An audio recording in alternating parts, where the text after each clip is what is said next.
Thomas Sankara, born on December 21, 1949, was a charismatic and revolutionary leader who held the presidency of Burkina Faso from 1983 to 1987.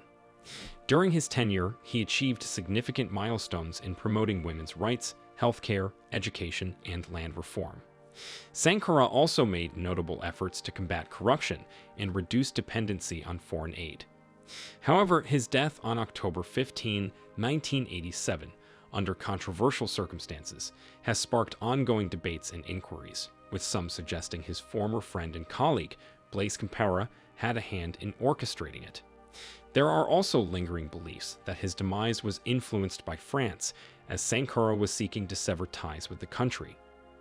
One of Sankara's notable actions was changing the name of the country from Upper Volta to Burkina Faso, meaning Land of the Incorruptibles. He held the belief that the French system was corrupt and aimed to exploit and subjugate the people. This became his primary fight, for which he ultimately sacrificed his life. However, before his untimely death, Sankara left a profound prophecy, stating that while revolutionaries as individuals can be murdered, ideas cannot be killed. This prophecy has indeed come to pass. Just a few months after Sankara's controversial death, a new leader emerged in Burkina Faso. Ibrahim Traore, born and named after Sankara's era, assumed the presidency at the young age of 34, making him the youngest president in Africa. However, Ibrahim Traore is not an ordinary president. His mindset and approach to Africa differ significantly. He shares the same working and thinking principles as Thomas Sankara, leading many to believe that Sankara's spirit lives on through Ibrahim Traore's actions and leadership. Many now consider Ibrahim Traore as the successor to Thomas Sankara. Just like Sankara, Traore has taken a stand against French influence. He spearheaded a coup that resulted in the removal of a government widely believed to be installed and controlled by France. This government had been exploiting the country's natural resources, enriching France while leaving the country and other French African nations in poverty. It's a known fact that French African countries are among the poorest in Africa, lagging behind in terms of development. The realization that France played a significant role in this predicament is starting to dawn on them. In September 2022, Ibrahim Traore, a relatively unknown low-ranking officer who previously commanded an artillery regiment in a small northern town, unexpectedly rose to global prominence by leading a group of soldiers in overthrowing President Paul-Henri Damiba's government. Damiba had assumed power just 8 months earlier in January of the same year. Interestingly, Ibrahim Traore shares many similarities with the revered national figure Thomas Sankara. Both Traore and Sankara were military captains. Both seized power at the age of 34, and both toppled a military regime that had itself taken control only 8 months prior. The narrative unfolding in Burkina Faso seems straight out of a captivating Hollywood action film. However, the reality is that the nation stands at a crucial crossroads, and the leadership of Ibrahim Traore will undeniably shape not only the future of Burkina Faso, but also that of Africa. Traore firmly believes that the virus plaguing Burkina Faso is none other than the influence of France. Just as Thomas Sankara endeavored to sever ties with France, Traore has taken decisive steps towards achieving this goal. He has signed significant business and military agreements with Russia, a nation that also demonstrates interest in the region and other African countries.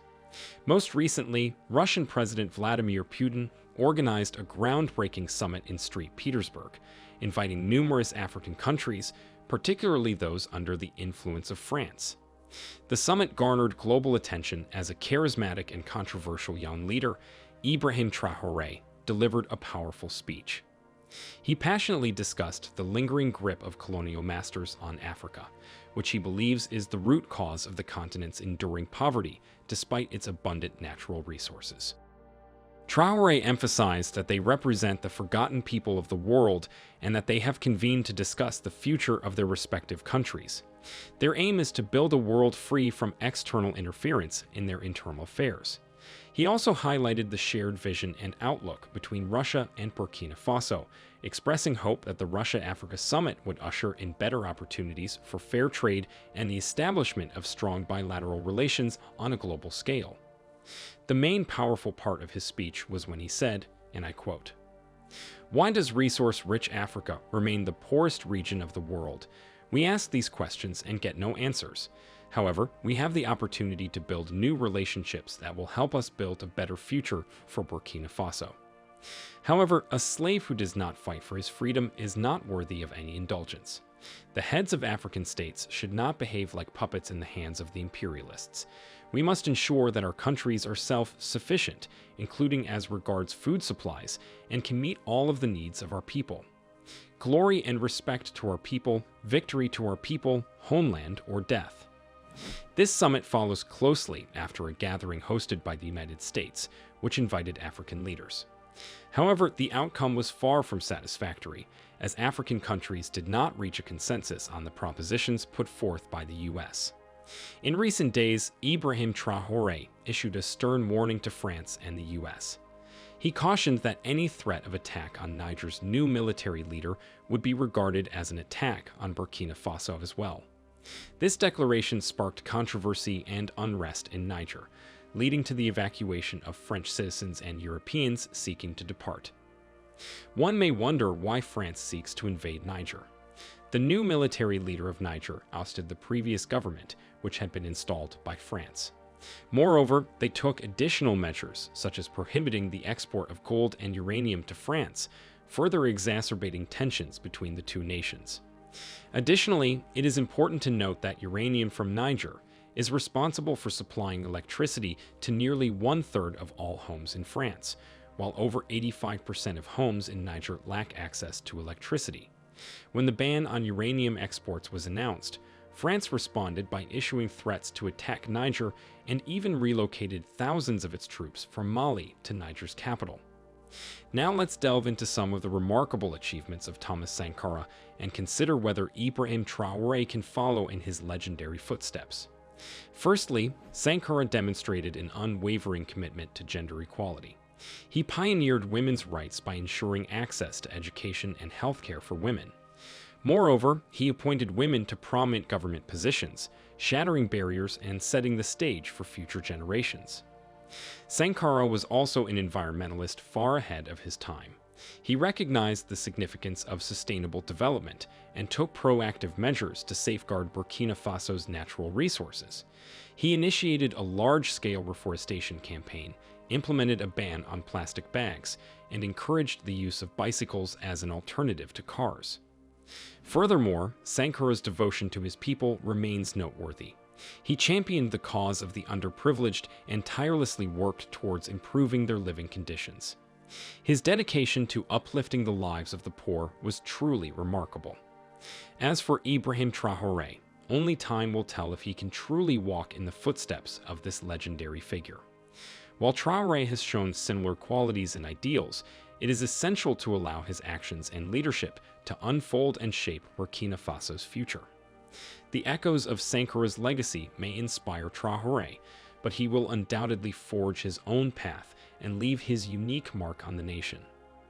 During his time in office, Thomas Sankara implemented transformative policies aimed at combating poverty, boosting employment opportunities, and ensuring universal access to healthcare and education. Regrettably, his tenure was tragically cut short when he was assassinated in 1987. Nonetheless, Sankara's legacy endures, serving as an enduring source of inspiration for individuals worldwide, as they strive to champion justice and equality. Thus, we have witnessed the remarkable achievements of Thomas Sankara. If you're eager to delve deeper into the life and accomplishments of this extraordinary leader, make sure to subscribe to our channel for daily videos that offer further insights and information.